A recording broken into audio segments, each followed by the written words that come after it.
Time to settle the debate once and for all. What are the GOAT submissions and what are the absolute trash you shouldn't waste your time on? We're going to settle the debate right now. We're going to create a tier list. We're going to see if your favorite submission is S tier, GOAT, or T tier trash. I'm sorry if you get upset. We're going to ruffle some feathers. Let's dive in. Rear naked choke, God tier. No questions, no doubts. It's the most successful submission in all of competition. Based on all the stats, you can read, there's a good website that does ADCC statistics, and you can go and look up the percentages of each submission. By far and away, rear naked choke, number one. Starting off very high, we're about to get really disappointed. Omoplata, for the gi, I would argue that it's great up the top, but look, for a submission, for sweeping, great. In the gi, great. For submitting people, in all of jiu-jitsu, if you include how shit it is in no gi, aside from when Joseph Chen does it with a bulldog choke, I'm going to put it in the good category. Kimora deserves to go in the great category because it's usable in every single weight class. It's very high percentage, not just for finishing, but also going into other techniques at the same time. Like, it's a great way to take the back. It's a great way to transition to arm bars. Yeah, Kimora's great. I'm going to put Darce in the good category. Only reason I'm not going to put it in great, because I do love a Darce, is that people with shorter limbs are not going to be able to facilitate it as much. Whereas rear naked chokes are good for a God tier for everybody. If you get to a rear naked choke, you're definitely going to finish it. I want to put it in great because it's my first love, but I'm not going to. I'm going to put it in good because you will find them regularly, but whether you actually finish them or not, we've seen plenty of Darces fail because of improper technique and limb length, unless you're a Rotolo brother and you just snatch them up for anyway. The armbar's God tier. Every discipline, gi, no gi, MMA, you see it in every single high-level competition. There's always an armbar finish. I think second to rear naked choke, armbar is the highest percentage. And then I think third on that list is heel hooks. So it'd be rude to put an armbar in anything but God tier. The smother's a party trick. You won't finish anybody decent with it. If you catch it and you lock it up, there's a potential to stop their breathing and asphyxiate them. Most often, you won't get a finish. 9 out of 10 times, you'll get their arms up, which will progress to other better submissions. So it's a bit of a party trick. Ooh, the arm in guillotine, when executed correctly, is God tier. But I think you see more of them fail than you do arm bars and rear naked chokes. So I'm probably going to put it in great. Still a fantastic submission. Much better than a no-arm guillotine, 9 out of 10 times, because you control the body. But I'm going to put it in the great category. The Americana is a party trick. You're going to see it most prominently at white belt level because they have no idea how to defend it. You very rarely see them finished at the highest levels or at black belt. The last one I can remember was Victor Hugo, and I don't remember another one since. So it's a good submission, but it's more of a party trick. 10-finger guillotine is absolute trash. Put that right down the bottom. The only people who are ever going to attempt one, let alone finish one, are 45-year-old dudes at your gym who have a construction job. And they hate you because they want to bend your trachea in backwards and not actually submit you properly. Trash. For every single person other than Marcelo Garcia, trash. I don't think I've seen it hit recently. Actually, I lie. Gabriel Souza submitted Mikey Musumeci with a north-south choke, and that makes it more embarrassing because it's trash. So unless you're Gabriel Souza or Marcelo Garcia, don't use it. I'm going to put that in the great category. Reason being is you still see people failing to execute the strangle correctly and then go off to the God tier armbar inside the triangle. And it's great for dilemmas. It's fantastic for hitting multiple submissions at once. And I think if we're going to be fair, saying that the Darce is great because of limb length, I think the triangle also applies to that. So it's great. I think the opposite triangle is good, like the proper opposite triangle, not the wrong way locked triangle. I think you put it in the good category. I don't think you've seen it enough at high level competition to say that it would be great to rival the front triangle. You definitely see front triangles more, but it absolutely is not a party trick. I think that's a fair placement. The back triangle deserves to go in the good category. It's nowhere near as prolific as the rear naked choke, and you don't see as many of them as you do front triangles. So I'm gonna say good. The Yoko is also good for the same reason that you have the dilemma there available. You can peel off into other different things with Kimora, back takes, other varieties of submissions. You don't see them all that often, but when you do see them, they do get finished. So I'm gonna say good. I have such a keen fondness of the ankle triangle. I think the ankle triangle gets bumped up to great. Only reason is that it's a great way to set up a triangle or an armbar if you're talking about 3/4 juji. And there are multiple locks that you can have inside the ankle triangle. You can go for the strangle, you can go for the Americana type finish. I think the same reasoning as why the front triangle goes into the armbar is the same reason that it goes into the great category for the ankle triangle. It's not trash because it does get finished, but the twister is definitely a party trick. Very rarely are you going to see it work on somebody who's at a high level. You mostly see them work in MMA, which is crazy. But that also shows you the discrepancy in skill set between jiu-jitsu athletes and probably strikers. You're only really going to see them with a big discrepancy. So it's more of a party trick than anything else. Yeah, so dog bar is definitely more of a party trick. It's great because it forces a submission and position dilemma, but you're not going to see it at the highest level very often. Sulev stretch is good, but not good enough to get put in the good category. The Sulev goes in the party trick category. Again, you most often see them in MMA, which is weird. MMA guys just love very strange submissions. Inside heel hook is God tier. You see them most often finished in the heel hook family. I'd say that's a fair assessment. I mean, it changed the game in 2014 onwards. People still get hit with them all the time. I think they are a higher breaking potential than an outside heel hook because they are less. I don't think you need as much skill at the highest level to hit inside versus outside. So I'm going to put it in God tier. The outside heel hook is great because there are very few people that can execute them reliably at a high level. You don't see as many of them as straight ankle locks and as inside heel hooks, but they're still a very good submission. I want to put the straight ankle lock in God tier because you see them so often, but I think it might have to go in the great category because it doesn't always end the match. You're definitely going to see people eat them more often than not, especially if they're Brazilian and they just don't want to tap.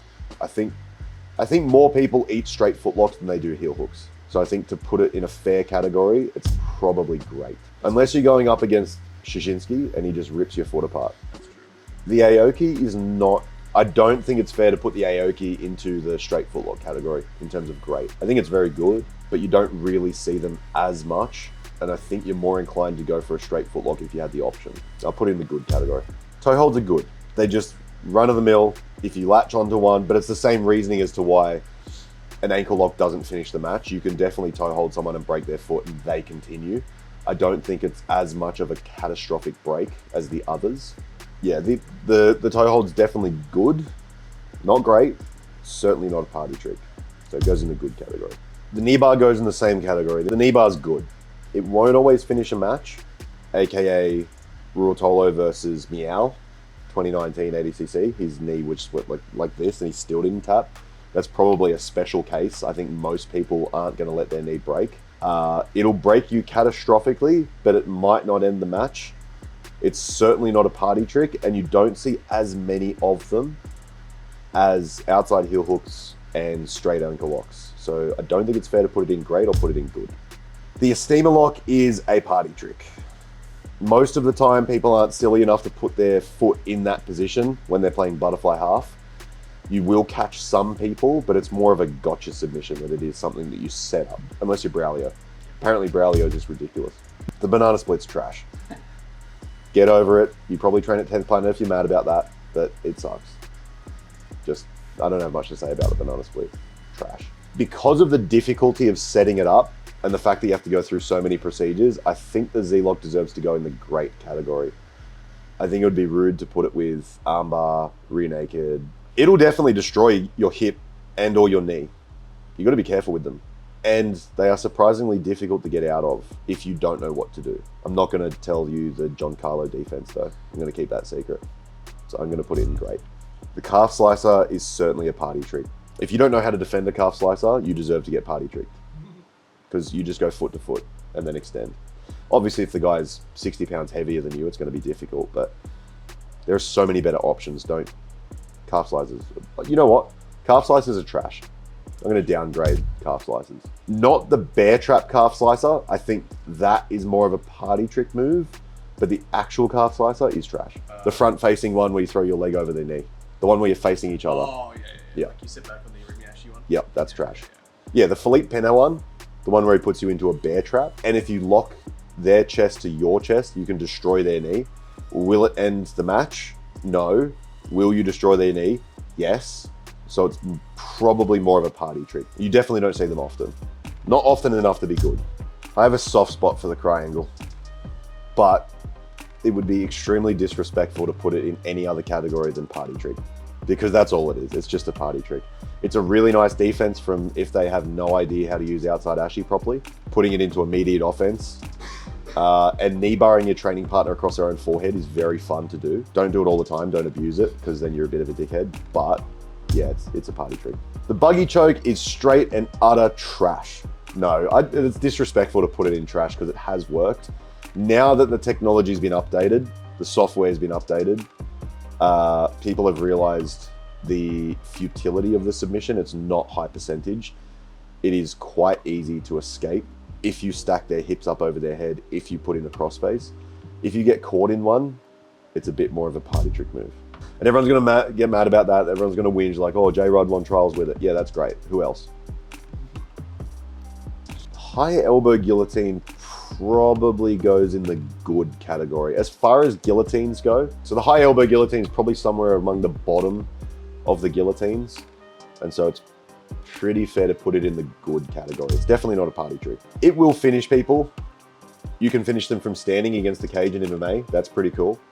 There's not really many other guillotines you could do that, like the pushing high wrist. And then obviously Marcelo was just freaky with it. Yeah, I'm gonna put it in good. The modified high wrist arm in guillotine, that's why we call it Tamagotchi, because it sounds Japanese and it's just easy to remember. Yeah, I think the Tamagotchi deserves to be in God tier. In terms of front headlock strangles, I think it's the best. I think it controls the body the best. I think you don't even have to have control of the lower body to finish it. You can just sit on your ass. And if they roll, it actually doesn't matter all that much.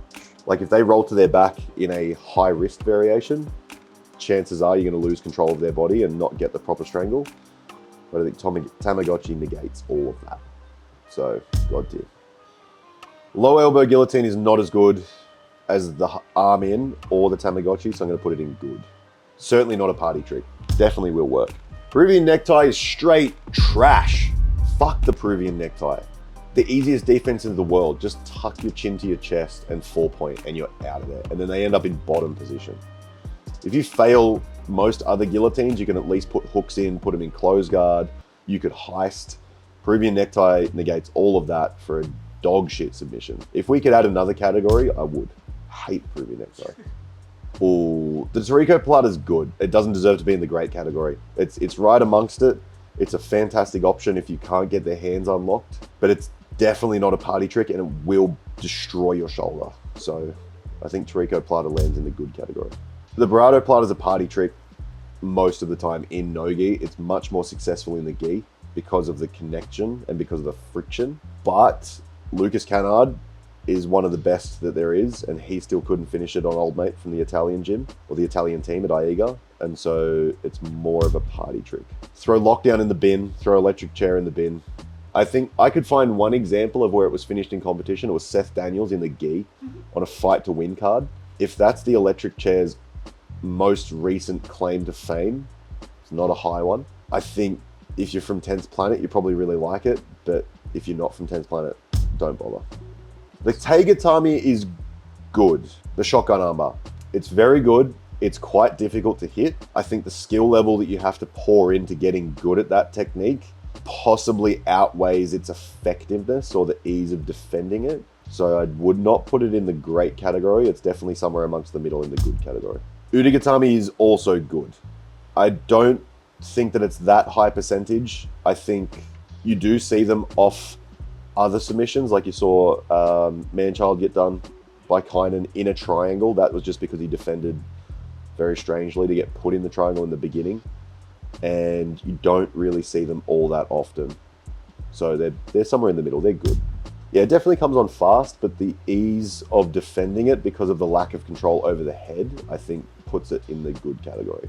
I think the Anaconda is great. I'm going to say the Anaconda is great. Even for my short-limbed friends, I think they're easier to hit than Darces, to be fair. Most of the time, you're both on your back, and you can use your short little stumpy legs to be able to clear their arm down and away to stop them defending. And it's very similar to a Schultz choke, where the shorter your arms are, the better the compression, and similar to a guillotine. So I think it's long limb friendly, it's short limb friendly. They're very tight when applied correctly, and they're actually quite hard to defend once they're fully locked in. So I think they're great. Schultz choke is a party trick. Let's not put any more respect on the Schultz choke than it needs. It's definitely a party trick. You just go to your back. You do give up an Anaconda after you go to your back, but at least there's some sort of transition period where you can defend. Pat Downey had a good run with his Schultz choke. He did. Put that Russian dude to sleep. Yeah, that was pretty funny. The wrist lock's a party trick. Unless you're Mike Perez, where his wrist lock is good. He's definitely broken a couple of good guys with wrist locks. Are you going to develop your whole game around them? No. If you are, you're wasting your time. And so it's definitely more of a party trick than anything else. Seated Katagatami is great, but as a submission on its own, no context, it's a great submission.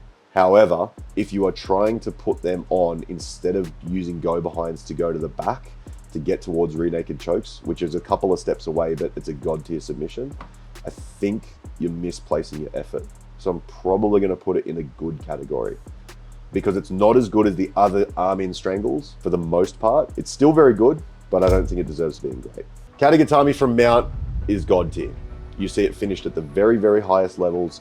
You see it extremely reliably used from mount. It's the best submission from the second best position in the entire sport. And so I think that deserves to be right at the very tippy top. And it works on everybody. Long limbs, short limbs, big neck, small neck, you've got it. If you can set your Katagatami from mount correctly, it's arguably the best arm-in strangle. Katagatami from mount, yep, god tier. Hopefully that ruffled all the right feathers in all the right places. If you disagree with any of these, you're wrong. That's okay. You're allowed to be wrong. If we missed anything and you want to see a second video of this, put it in the comments. And if there is enough comments, we'll put together another video. If you want to see any more tier lists, also let us know. Whatever you guys want, we'll see. Hopefully you enjoyed. See you in the next one.